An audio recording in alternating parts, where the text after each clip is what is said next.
አንተ እኮ ልጄ ነህ አትሞትም ብሎኛል የሞትን መውጊያ ኢየሱስ ሰብሮታል። አንተ እኮ ልጄ ነህ አትሞትም ብሎኛል የሞትን መውጊያ ኢየሱስ ሰብሮታል።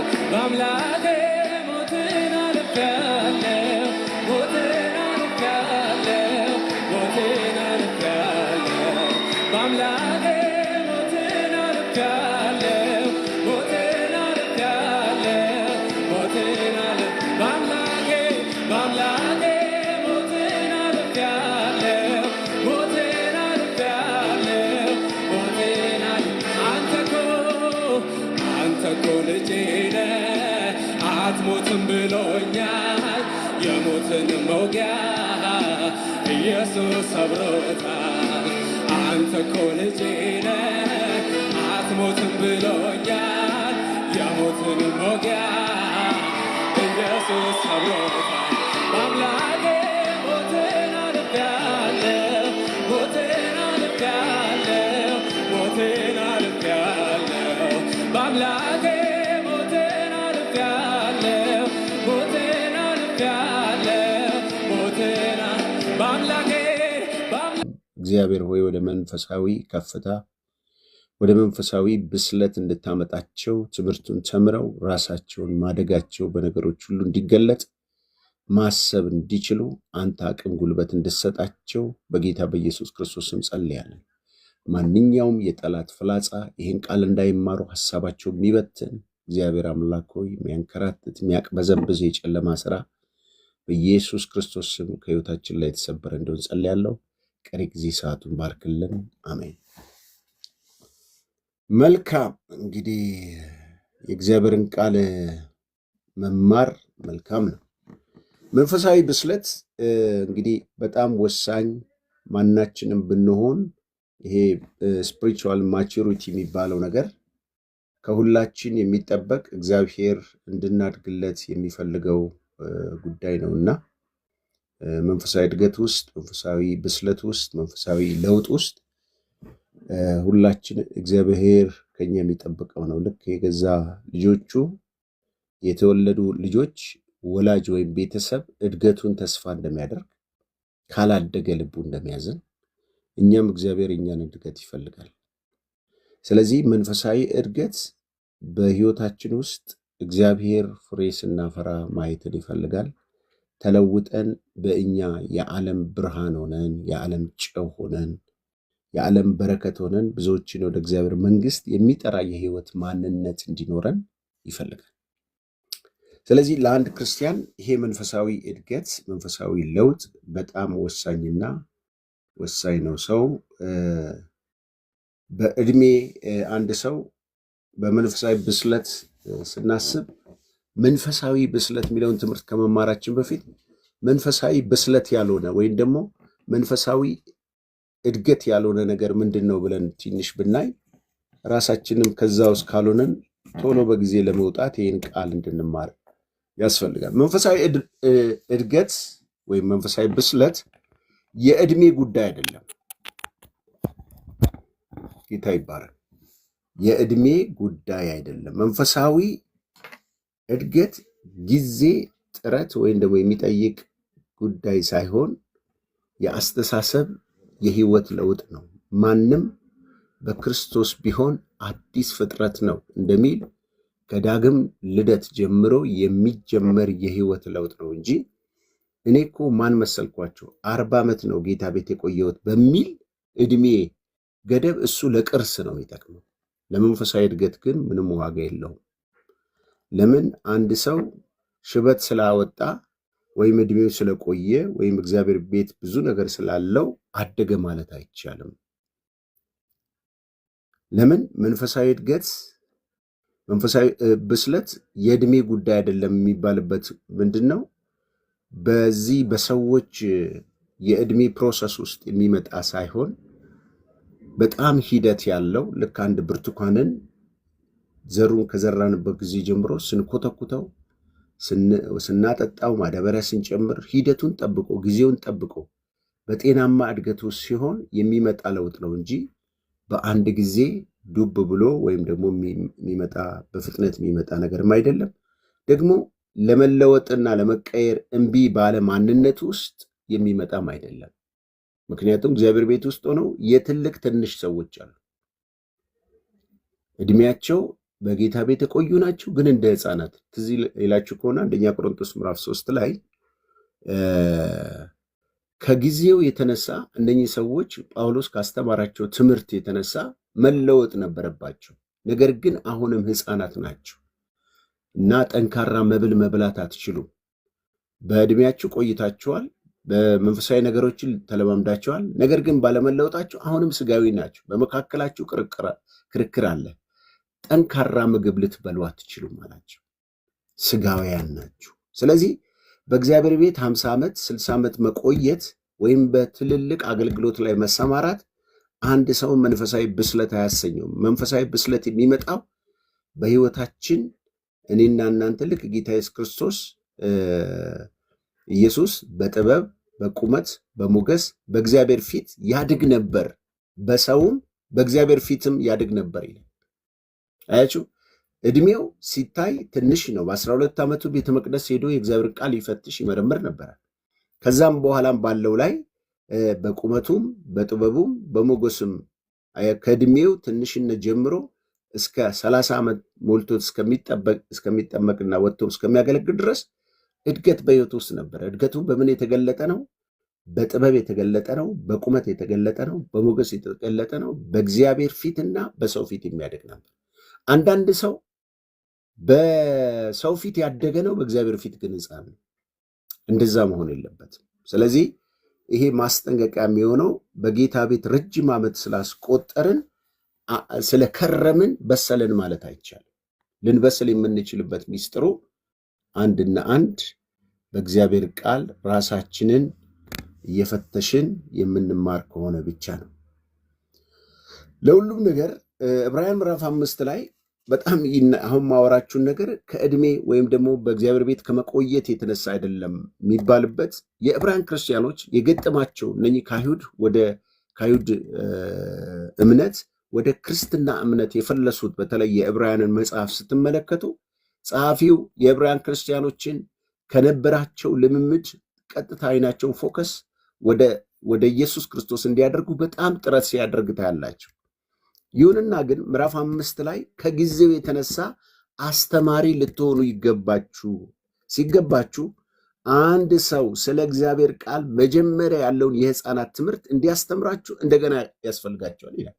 ሁሌ ትባረካለህ፣ ትጠረምሳለህ፣ እንደው ትከናወናለህ እያለ ይህን ከረሜላ እቺ ፋስት ፉድ የሆነች ነገር አየር ያዘው፣ አየሩን ያዘው፣ አስለቀቀው፣ ልቀቀው፣ ያዘው እየተባለ አሁንም የሕፃናት ትምህርት ኬጂ ወይም ደግሞ ዛሬም ጌታ ኢየሱስ ክርስቶስ ይቅር ብለዋል፣ ምሕረት ተደርጎላል ተብሎ ይሄ የመጀመሪያ መሰረታዊ ትምህርት ስንማር ጌታን ከመጠመቃችን በፊት የምንማረው ትምህርት እዛ ጋ ነው እስታክ ያረጋችሁት ነው የሚላቸው። እዛ ጋ ነው የቆማችሁት። ከእድሜያችሁ የተነሳ አጥንት መቆርጠም ነበር የሚያስፈልጋችሁ። አሁንም እንደ ሕፃን ጡጦ ይዛችሁ ትጠባላችሁ። ወተት ነው የሚያስፈልጋችሁ፣ ጠንካራ ምግብ አያስፈልጋችሁ። ስለዚህ እናንተን በቃል ማስረዳት ጭንቅ ነው ይልና እኔ እስከ ዛሬ በመጽሐፍ ቅዱስ ከሚገርመኝ እዚህ ዕብራውያን ላይ የተጻፈው ነው ቃል ምን ይላል? ቁጥር 11 ላይ ጆሮቻችሁ ስለፈዘዙ ይላል። ጆሮቻችሁ ስለፈዘዙ። ሰው ጆሮ ከመፍዘዝ ደረጃ ላይ ከደረሰ ቃል መስማት እንደዚህ አይነት ቁጭ ብሎ መማር ትዕግስት የለውም። አይምሮው ይቅበዘበዛል፣ ሰላም የለውም። ለምን? መንፈሳዊ የሚጣፍጠውን ህይወቱን ሊገነባው ሊቀይረው ከሚችለው ይልቅ ዋዛና ፈዛዛዎች ልክ እንደ ሕፃን ልጅ ሃፒ በርዝዴይ ሲባል እንዳለ ዲኮሬሽን የሆነ ልምምዶች ነው ህይወቱ የተጠራቀመበት። ስለዚህ ከጊዜው የተነሳ አስተማሪ መሆን ሲገባቸው በጌታ ቤት ያላቸው ቆይታ፣ በጌታ ቤት ያላቸው ልምምድ ብዙ ሆኖ ግን ለውጥ በህይወታቸው የለም። ስለዚህ እነኚህ ሰዎች ከእድሜያቸው የተነሳ አስተማሪ መሆን የሚገባቸው አሁንም ሕፃናት ናችሁ። ክትትል ትምህርት ነው የሚያስፈልጋችሁ። ጠንካራ ትምህርት አያስፈልጋችሁ። ስለዚህ ደግማችሁ መሰረትን አትጣሉ፣ ወደ ፍጻሜ ሂዱ ይላቸዋል 6:1 ላይ ዕብራውያን ምዕራፍ 6 ቁጥር 1 ላይ። ስለዚህ ዛሬ እኔና እናንተ እኔ ማን መሰልኩ በጌታ ቤት እኮ ምናምን በጌታ ቤት በቆየ ከሆነ እሱ ጥሩ ነው ለሽምግልና ለመላክ ሰርግ ሲኖር በቃ ሽማግሌ ለመሆን ወይም ደግሞ የሀገር የሆነ መሪዎች ለመሆን ጥሩ ነው። ለመንፈሳዊ ዓለም ግን ሽማግሌነት ወይም ደግሞ ብስለት በእድሜ ሳይሆን በህይወት ለውጥ ነው መመሰል ያለበት እንጂ በጌታ ቤት የቆዩ ሰዎችን አናከብርም ማለት አይደለም። እዛ ውስጥ አይደለም ሞቲቬ። ምክንያቱም መለወጥ ነው እንጂ ቁጥር መቁጠር አይደለም ማለት ነው። አንዳንድ ሰው ትምህርት ቤት ውስጥ ገብቶ የትምህርት እውቀት ሳይነካው ዶክትሬት ሊይዝ ይችላል፣ ማስተርስ ሊይዝ ይችላል፣ ሌሎችም ፒኤችዲዎችን ሊይዝ ይችላል፣ እንደገና ባችለር ሊያገኝ ይችላል፣ ብዙ የትምህርት ነገሮችን ሊያገኝ ይችላል። ጋሼ ሙላልኝ ብሎ ተምሮ የትምህርት አሰጣጥ ላይ እንደዚህ አይነቶች አስተማሪዎች ሆነው ቢገለጡ ትውልድን ያሰናክላሉ። ለምን? በትምህርት ውስጥ ነው እንጂ ያለፉት ትምህርት አልነካቸው። ምክንያቱም አንዳንድ ሰው ቸርች ውስጥ ነው እንጂ ያለው የቸርቹ ላይ ቢለቀቁ ፕሮግራሞች በረከቶች አያገኙም። ከዚህ የተነሳ በእድሜው እንደ ወንበር ውስጥ እንዳለው ግዑዝ እንደሆነው ሰው በህይወቱ ሳይለወጥ እድሜ እየቆጠረ እንደዛው ይሆናል። ብትነኩት ይሰናከላል፣ ብትነኩት ይደበድባቸዋል፣ ብትነኩት ይጠላቸዋል፣ ብትነኩት ጌታን ትተውላቸው ይሄዳል። ለእናንተ ስለ እኔ እስከዛሬ ያመለኩበትን ቸርች ትችላቸው ይጃለሁ ይላል። አያችሁ፣ ከዚህ አንጻር ነው መንፈሳዊ ብስለት የእድሜ ጉዳይ አይደለም የሚባለው። ሌላው መንፈሳዊ ብስለት ውጫዊ ጉዳይ አይደለም። ይሄ ውጫዊ አፒራንስ የሚባለው ይሄ ለምሳሌ ሰው ስፖርትን ጂምናስቲክ ሲሰራ በሰውነቱ ላይ ቅርጽ ያመጣል። ቢሮጥ ስፖርት ቢሰራ የሆነ ነገር ለውጥን ያመጣል።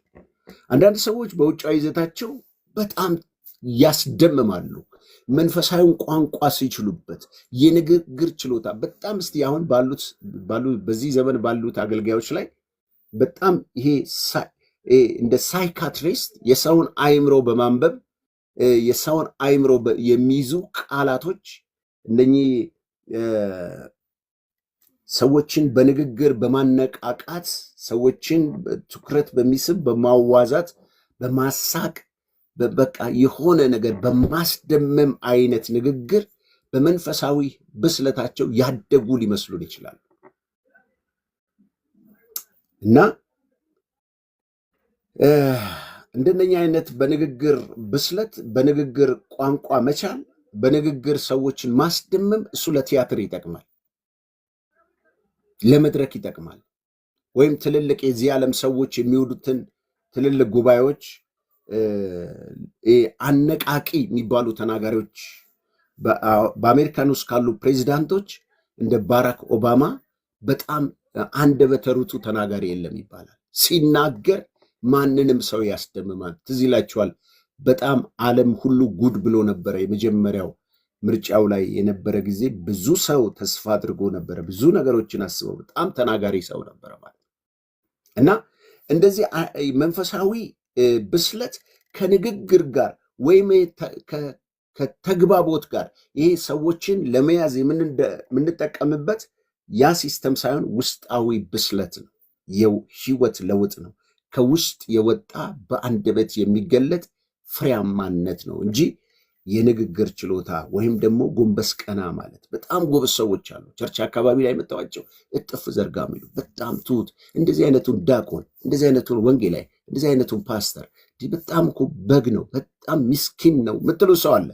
እንደዚህ አይነት ውጫዊ በሆኑ ልምምዶች ሳይሆን ከውስጥ የወጣ ነው። መጽሐፍ ቅዱስ በማቴዎስ 7:15 ላይ የበግ ለምድ ለብሰው ከሚመጡባችሁ በውስጣቸው ግን ንጣቂ ተኩላ ከሆኑ ከሐሰተኛ ነቢያቶች ተጠበቁ ይላል። ለምን? የሐሰተኛ ነቢያቶች ባህሪ ተኩላ ማለት በጣም በጎች መንደር ሲሄድ ያ ቀጥ ብሎ የቆመውን ጭራ ወደ እግሮቹ መሃል ይከተዋል። እንዲህ ቀጥ ብሎ የቆመውን ጆሮ እጥፍ ያደርገዋል። ጆሮው ታጥፏል። ለምን? በግ፣ ውሻ፣ ቀበሮ እንደዚህ ተኩላ ሲያይ ይደነብራል። ስለዚህ ለምን ቤተሰብ አልሆንም ብሎ ነው የሚቀርባቸው ማለት ነው።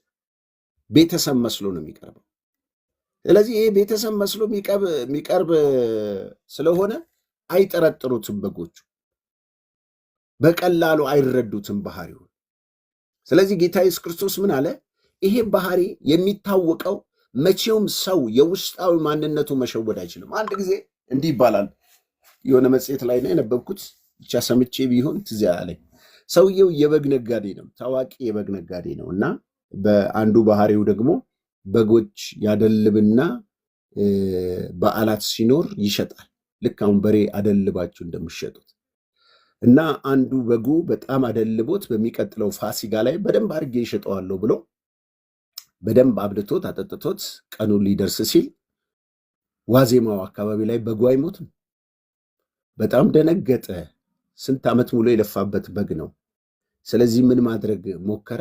ቆጨው። ያበላው ያወጣው የደከመው ድካም ቆጨውና ወደ ጓሮ ወሰደና ቀስ ብሎ ቆዳውን ሲያበላሽ ገፈፈው። ከዛ እሱ ቤት ደግሞ በጣም የሰባ በጣም ያማረ ውሻ አለው። ከዛ ቡቺን ጠራውና ከዛ ወሰደውና ያንን ቆዳ ቀስ ብሎ ከላይ ጀምሮ እስከ ታች ድረስ ሰፍቶ ጭራውንም ቆልሙሞ ላት አስመስሎለት በደንብ በግ አስመሰለውና ከሌሎች በጎች ጋር ቀላቅሎ ወደሚሸጥበት ገበያ ወሰደ። ከዛ በኋላ ልክ ያው እንግዲህ እዛ መሸጫው ገበያ ቦታ ላይ ሲወስድ ያው የውስጥ ባህሪያ አይለቅም። ቡቺ ያው እንግዲህ ቡቺ ነው፣ ምንም ማድረግ አይቻልም። ከዛም በሚገርም ሁኔታ ቡቺ እዛ የሚሸጥበት አካባቢ ላይ አጥንት ያያል። አጥንት ሲመለከት ሄዶ አጥንት ላይ ጉብ በጣም ያማረ ነው፣ ግርማ ሞገስ ያለው። በኋላ አንድ ሰው እሱን ለመጠየቅ ይሄ በግ እንዴት ያምራል እባክህ ዋጋው ስንት ነው ብሎ በብትሩ መተት። ቡቺ ተነሳና ለምን መታኝ ብሎ ወው ምክንያቱም በዛን ሰዓት ውስጥ ውጫዊ ባህሪ በግ ይመስላል። በግ ውስጡ ደግሞ ውሻ ነበረ። ውሻነቱ ከአጥንት ጋር ሲጣበቅ ታዩታላችሁ። ውሻነቱ ስትነኩት ይነክሳቸዋል። ከዛ በእንደዛ አይነት ያንን የበግ ነጋዴ ጉድ ሰርቶታል ውሻው ማለት ነው። ስለዚህ መቼውም ውሻ ባህሪውን መቀየር አይችልም። ቆዳ ብታለብሱት፣ የፈለጋችሁትን ልብስ ብታለብሱት ውስጣዊ ማንነቱን ልትለውጡት አትችሉም። ያልተለወጠ ባህሪ ያለው ባል፣ ጓደኛ፣ አገልጋይ፣ ነቢያት ማንም በሉት አንድ ቀን ያ ባህሪያቸው በሚገለጥበት ጊዜ ይናከሳሉ። አንድ ቀን ባህሪያቸው በሚገለጥበት ሰዓት ይጎዳሉ። ስለዚህ ለዚህ ነው ጌታ ኢየሱስ ክርስቶስ ልክ እንደዚህ እንደ ሰውየው በግ የበግ ለምድ ለብሰው በግ መስለው የሚመጡ ነቢያቶች አሉ። እነሱን ከምን ታውቋቸዋላችኋል? ከፍሬያቸው ታውቋቸዋላችኋል።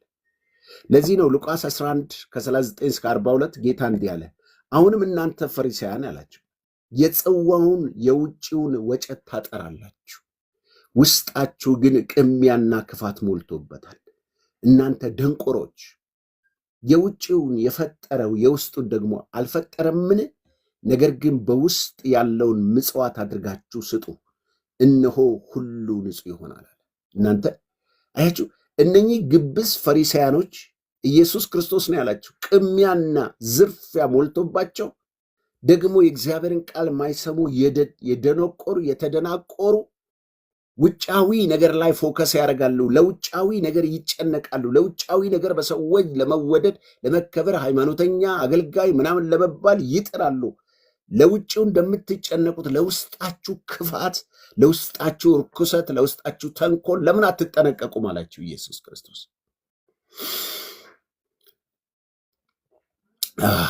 ጌታ ሆይ ጸጋን አብዛለን። ለምን በጣም ድራማ የበዛበት ዘመን ውስጥ ያለን። ይህንን ንጽህና የተሞላውን ክርስትና በአንዳንድ ሰነፎች ሲሰደብ ታያላችሁ። ብዙዎች ዋጋ የከፈሉበትን ክርስቶስ እንጨት ላይ የተንጠለጠለበትን ክርስትና በሰነፎች ምክንያት ይሰደባል።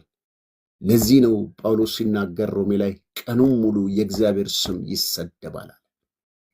የሚሰደበው በማንም አይደለም፣ በፈጠረን ዳግመኛ ተወልደን ሰው ባደረገን ቸልተኛ በመሆናችን ምክንያት ውጫዊ ድራማ፣ ውጫዊ ማስመሰል እየተሞላ ህይወት ስላለን እግዚአብሔር ከእንደዚህ አይነት ግብዝነት ከተሞላ ህይወት ራሳችንን ልንጠብቅ ይገባል።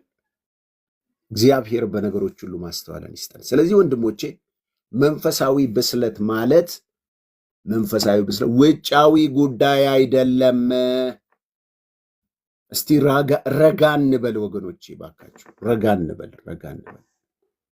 ውጫዊ ጉዳይ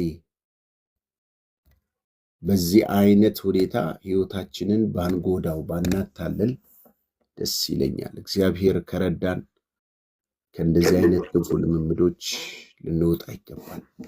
ሌላው ሶስተኛ መንፈሳዊ ብስለት እከሌ እኮ በስሏል፣ አቤት አቤት አቤት፣ እሱ እንደሱ አይነት ህይወት ምናምን የምትሉት ሰው መንፈሳዊ ብስለት የክንውን ጉዳይ አይደለም። ምን ማለት ነው?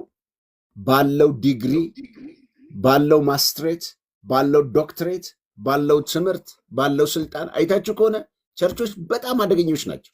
በተለይ አንዳንድ እኔም አገልጋይ ስለሆንኩ ነው እንዲደፍር የማወራው። አንዳንድ ቸርቾች ወደ ቤተ ክርስቲያን አመራር እንኳን ለማምጣት ሲፈልጉ ባለሀብቱን፣ ባለስልጣኑን፣ ዲግሪ ያለው ዶክተር ከተባለማ አያመልጥም። እዛ ቸርች ውስጥ ሀብት ካለው አስራት ደና አድርጎ የሚሰጥ ከሆነ ሌላ ቸርች ሄዶ አስራቱን እንዳይሰጥ ሽማግሌ እናርገው፣ አገልጋይ እናርገው። ጎበዝ፣ በዚህ አይደለም። ተዉ፣ እረፉ እባካችሁ። በጌታ ፍቅር ላልሰሙ አሰሙ። እናንተ እንደው እዚህ ውስጥ ከሌላችሁ የእግዚአብሔር ስራ በዲግሪ አይደለም። ዲግሪ ጥሩ ነው፣ አዎ በጣም ያስፈልጋል። ሁላችንም ተምረናል በዚህ አቅጣጫ። በሆነ ጉዳይ አይደለም፣ በሀብትም አይደለም፣ በዝናም አይደለም። መንፈሳዊ ብስለት የሚለካው እሱ ለግድግዳ ይጠቅማል። ዶክትሬትም፣ ማስትሬትም፣ ፒኤችዲም የሚባሉ ነገሮች በሙሉ ጠቅላይ ሚኒስትሩን፣ ፕሬዚዳንቱን የፈለገው ምናምን ጀረናል ሁን፣ እሱ ለግድግዳ ለሀገር ለምናምን ይጠቅማል፣ ጥሩ ነው። ለመንፈሳዊ ብስለት ግን ምንም አስተዋጽኦ የለው፣ ምንም። ምናልባት በቴዎሎጂ ከተማርክ ያንን ተምረክ ከተለወጥክበት እኛን ታገለግለን ይሆናል። ከዛ ውጭ ግን ለእንጀራ መብለያ ይሆናል። እሱ አያስፈልግም አይደለም። ለእንጀራ መብለያ፣ አገርን ለማስተዳደር፣ ለብዙ ነገር ይጠቅማል። መንፈሳዊ ለውጥ ላይ ግን እሱ ይህን ሊያመጣላቸው አይችልም። እግዚአብሔርን መምሰል ላይ ይሄ ነገርን ሊያመጣላቸው አይችልም። ስለዚህ በውጫዊ ክንውንነት ሰው አይመዘንም። ወንድሞች እህቶች፣ ለሰራነው ምግባር የተቀበልናቸው የእውቅና ሰርተፍኬቶች የብስለት መመዘኛ አይደሉም። ቅድም ብያቸዋለሁ። በቲዮሎጂ ትምህርት ቤት ውስጥ ገብቶ ቲዮሎጂ ሳይነካው የተንሻፈፈ ወንጌል የሚሰብክ ስንት ሰው አለ? የተንሻፈፈ ሄርሜኔቲክስ ወይም የቃል አፈታትን ወይም መጽሐፍ ቅዱስን አፈታት የሚያወራ ስንት ሰው አለ? የተንሻፈፈ የስነ መለኮት ትምህርትን አስተምሮተ እግዚአብሔርን ሙሉን የመጽሐፍ ቅዱስን አስተምሮት አንሻፎ ለራሱ ጥቅም ለራሱ ሐሳብ የሚያጣምም ስንት ሰው አለ? ስለዚህ መጀመሪያ እኔና እናንተ ብስለት እውቀትን ማከማቸት ጉዳይ አይደለም። ብስለት በአይምሮ በልብ በህይወት መለወጥ ነው። ጌታ በነገሮች ሁሉ ጸጋን ያብዛል። ለዚህ ነው መጽሐፍ ቅዱሳችን ሉቃስ 11:52 ላይ እንዲህ ይላቸዋል ጌታ ኢየሱስ ክርስቶስ፣ እናንተ ሕግ አዋቂዎች፣ በጣም ይገርማል፣ የእውቀት መክፈቻ ስለወሰዳችሁ ወየውላችሁ፣ ራሳችሁ አልገባችሁ የሚገቡትንም ትከለክላላችሁ ይላል። እግዚአብሔር ከዚህ ይጠብቃል። ሰምታችሁ ከሆነ ደግሜ ላንብብላችሁ ካልሰማችሁ፣ እናንተ ሕግ አዋቂዎች። ምክንያቱም እነኚህ ሕግ አዋቂ የሚባሉት የሚገርማችሁ በእስራኤል የሃይማኖት መሪዎች ታዋቂ 3 መሪዎች አሉ። ፈሪሳዊ፣ ሰዱቃዊና ጸሐፍት የሚባሉ አሉ። ፈሪሳውያኖች የህዝባዊ አስተዳደር ስራ ላይ ህዝብን በማስተዳደር ላይ ትልቅ ሚሽን ያላቸው ናቸው። ጸሐፍት የሚባሉት ደግሞ የብሉይ ኪዳንን የህግ መጽሐፍቶችን ጠንቅቀው የሚያውቁ በቃላቸው የሚሸበድዱ ህዝቡን በማስተማር የሚተጉ ናቸው። ሰዱቃያን ደግሞ የመሰዋቱ አካባቢ ላይ ቤተ መቅደሱ አካባቢ ላይ ዕቃ በመሸከም አንዳንድ ሴሪሞኒን በማዘጋጀት የሚሰሩ ናቸው። የሚገርማችሁ ነገር ሰዱቃያን የሚባሉት ከፈሪሳያኖች እንኳን እርስ በርሳቸው አንድ ካምፕ ውስጥ ሆነው ልዩነት አላቸው። ለምሳሌ ሰዱቃያን ሙታን ትንሣኤ አያምኑ፣ ፈሪሳያኖች ናቸው የሚያምኑት። ስለ ጸሐፍቶች ደግሞ ሲናገር መጽሐፍ ቅዱስ ሲናገር መጽሐፍትንና ኃይሉን አታውቁምና ትስታላችሁ ተብለው ተነቅፈዋል። ቃሉን ነው እንጂ የሚያውቁት በቃል ውስጥ ያለውን ትርጉም አይገባቸውም። ጌታ ኢየሱስ ክርስቶስ በማርቆስ ምዕራፍ 2 ላይ ገብቶ ባስተማረበት ጊዜ የኢሳይያስን መጽሐፍን ከፍቶ ሲተረትር አጋንንት ጮኸ፣ ያለ ጊዜያችን ስለምን ታሰቃየና? አያችሁ፣ የመጽሐፉ ባለቤት ከመጽሐፉ ኃይል ጋር ሲገናኝ አጋንንት ያስጮህ ነበረ። በዛ የነበሩት ደግሞ ምዕመናን ምን አሉ? ይሄ ሰው ሲያስተምር እንደ ባለስልጣን ነው፣ እንደ ጸሐፍት አይደለም አሉ። አያችሁ፣ የተለየ ዲግሪ ብንይዝ ያ ዲግሪ የእግዚአብሔርን ኃይል ላይጠራለን ይችላል። አንዳንድ አይታቸዋል፣ ክርስትና ላይ ሲፋተጉ አይታቸዋል። በትርጉም ላይ በአመለካከት ላይ አብዛኛዎቹ የቴዎሎጂ ትምህርት ቤት ሊበራል ቴዎሎጂ ቢማሩ ሰዎች አሉ። ይሄ የመንፈስ ቅዱስን ልምምድ የጸጋ ስጦታ የሚቃወም አስተምሮት የሚከተሉ አሉ። እና ያ መንፈስ በሐዋርያት ዘመን ቆሟል፣ አሁን አይሰራም ብለው ስለሚሉ ብዙ በዚህ ከሊበራል ቴዎሎጂ ተመርቀው የወጡት በሙሉ ይህን የጸጋ ስጦታ መንፈሳዊ ልምምዶችን፣ ጥሪን፣ ሐዋርያነትን፣ ይሄ ነብይነትን፣ መጋቢነትን የሚቃወሙ ናቸው። ምን እንደሚፈልጉም አይታወቅም። ለምንድን ነው እነኚህ ሰዎች እና እንደዚሁ እነዛም በወቅቱ የነበሩትን ሰዎች ምን ይላቸዋል? እናንተ ሕግ አዋቂዎች የእውቀት መክፈቻ እጃችሁ ላይ አለ። እውቀት አላችሁ፣ ግን እውቀታችሁን መክፈቻው እጃችሁ እያለ ወይ እናንተ አትገቡበት ወይ አታስገቡበት፣ እንቅፋት ሆናቸዋል አላቸው። እንቅፋት ሆናቸዋል። በእውነት ሰው ይላል መጽሐፍ ቅዱሳችን ስለሚናገረው ከንቱ ቃል በፍርድ ቀን መልስ ይሰጥበታል ይላል። አስተውል ወንድሞቼ እህቶች፣ የእግዚአብሔርን ቃል ብዙ ካወቀ ብዙ ይጠበቅበታል። የእግዚአብሔርን ቃል ባወቃችሁት መጠን ለዚህ ነው ያዕቆብ ምዕራፍ 3 ላይ ሁላችሁም አስተማሪዎች አትሆኑ ይላል። አስተማሪዎች አትሆኑ። ለምን? ከጊዜው የተነሳ ብዙ ሰዎች ያ አስተማሩትን የተናገሩትን የተማሩትን ቃል መኖር ስለማይችሉ እዚህ ጋም ጌታ ኢየሱስ ክርስቶስ ምን ይላቸዋል? ወየውላችሁ ይላቸው። ወየውላችሁ። ስለዚህ መንፈሳዊ ብስለት ክንውን ጉዳይ አይደለም። ሌላው መንፈሳዊ ስጦታ መንፈሳዊ ብስለት እዚህ ጋር በደንብ አዳምጡ። እዚህ ጋር በደንብ እንድሰሙኝ እንደው የምትወጡ ሰዎች እቺን ሰምታችሁ ውጡ። የምትወጡም ከሆናችሁ መንፈሳዊ ብስለት መንፈሳዊ ስጦታ መሞላትና ማገልገል አይደለም። ምን በትንቢት መናገር፣ በልሳን መናገር፣ ልዩ ልዩ የጸጋ ስጦታ በእኛ ሕይወት ውስጥ መገለጥ የብስለት መለኪያ አይደለም። መንፈሳዊ ስጦታ የአደራ ስጦታ ናቸው። የአገልግሎት ስጦታ ናቸው። አካሉን ቤተክርስቲያንን ለማነጽ የተሰጡ ስጦታዎች ናቸው። እነኚህ ስጦታዎች መንፈሳዊ ስጦታ የሚገለገሉት በመንፈሳዊ ፍሬ ነው። መንፈሳዊ ፍሬ አንደኛው ሚዛን ላይ፣ መንፈሳዊ ስጦታ ደግሞ ሌላኛው ሚዛን ላይ ሆነው ልክ አንድ ንስር በሁለት ክንፍ ባላንሱን ጠብቆ እንደሚበር መንፈሳዊ ፍሬ ሲደመር መንፈሳዊ ስጦታ እሱ ስኬታማ አገልግሎት ይባላል። ለአንዳንድ ሰዎች መንፈሳዊ ስጦታ በሕይወታቸው ስለተገለጠ ሌቦች የሆኑት ለዛ ነው፣ መንፈሳዊ ፍሬ ስለሌላቸው። እርኩሰትን የሚያደርጉት ለዛ ነው፣ መንፈሳዊ ፍሬ ስለሌላቸው። ደፋሮች፣ ተሳዳቢዎች፣ በሰው ኑሮ በሰው ትዳር ጣልቃ የሚገቡ ሕይወታቸው ዋጋ የሌለው ፍሬ ቢሶች የሆኑበት መንፈሳዊ ፍሬ በሕይወታቸው ስለሌለ። የእግዚአብሔርን ነገር የማይፈሩት በስመ ትንቢት ጨርቅ የሚሸጡት፣ በስመ ትንቢት ጨው የሚሸጡት፣ በስመ ትንቢት ዘይት የሚሸጡት፣ በስመ ትንቢት አፈር የሚሸጡት። ምንም አይሸጥ ነገር አለ እናንተ? ሰውየው አንድ ጊዜ ሲቀልድ አንድ ፓስተር አለና ሰውየው አገልጋዩ እየጸለየ እያለ እሳት እሳት እሳት አለ ያሉ ማንሽ ቅባት አምጪልኝ አለና ቅባት አፍስሶ አለ። ከዛ በኋላ እሳት እሳት እሳት አለ። ቅባት ካፈሰሰ በኋላ ማለት እንግዲህ ዘይቱ ፈሷል፣ እሳት ጠርቷል። ከዛም በኋላ ወይኔ ወጥ አድርጎ ሊቀቅለኝ ነው እንደ ያልኩኝ አለች ያለው ሴትዮዋ። እና እሳት ስለተባለ ዘይት ስለተባለ ምንም በእኔና በእናንተ ህይወት ውስጥ የሚመጣ ለውጥ የለም። እሳትን ሊያመጣ የሚችል የህይወት ለውጥ የመንፈስ ፍሬ ከሌለን ብዙ ሰዎች በጸጋ ስጦታ ስም ተዘርፈዋል። ብዙ ሰዎች በጸጋ ስጦታ ስም ትዳራቸውን አፍርሰዋል። ብዙ ሰዎች በጸጋ ስጦታ ስም ገንዘባቸው፣ ንብረታቸው፣ ቤታቸው ጭምር ካርታቸው ተዘርፈዋል። ለምን?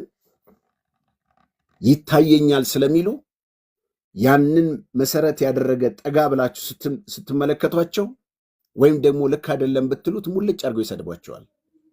ሊያስደበድቧችሁም ይችላሉ። ሊያስፈራሯችሁም ሁሉ ይችላሉ። ቦዲጋርድ ሊልኩባችሁ ሁሉ ይችላሉ። እና መንፈሳዊ ስጦታ መመላት፣ በመንፈሳዊ ስጦታ ማገልገል ወይም ደግሞ በዚህ ነገር በሕይወታችን ላይ መታየቱ ለብስለታችን መለኪያ አይደለም።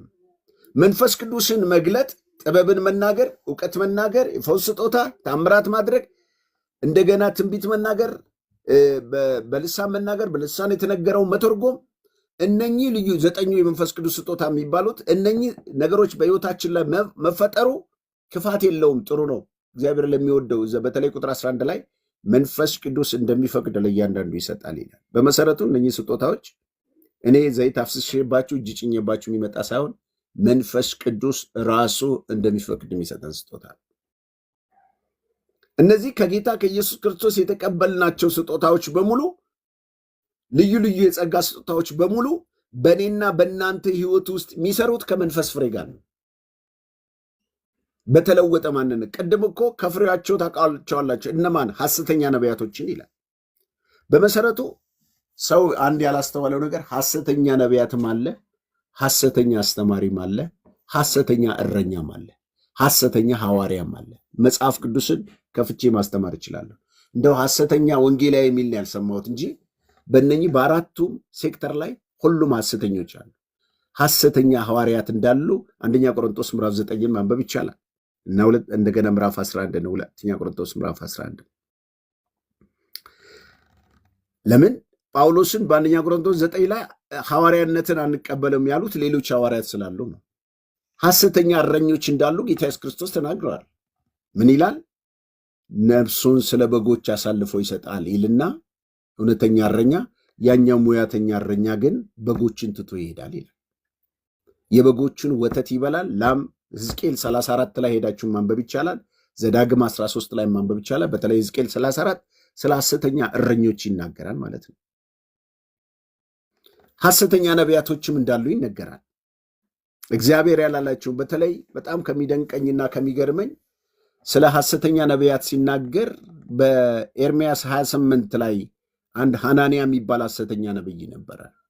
ይህ ነብይ እግዚአብሔር ያላለውን ህዝቡን ምን አላቸው? 70 ዓመት አልተፈጸመም። 68ኛው 69ኛው ዓመት አካባቢ ላይ ነው እግዚአብሔር ቀንበር አንገቱ ላይ አስቀምጦ እግዚአብሔር የባቢሎንን ቀንበር ሰብሮላቸዋልና ወደ ሀገራችሁ ተመለሰዋል። ኤርምያስ እዛው 29 ላይ መጣላችሁ፣ እዛው እሱ ራሱ መጣለትና አንተ የሰበርከው የእንጨት ቀንበር ነው፣ እግዚአብሔር ግን በእነሱ ላይ የብረት ቀንበር ይጭንባቸዋል አለው።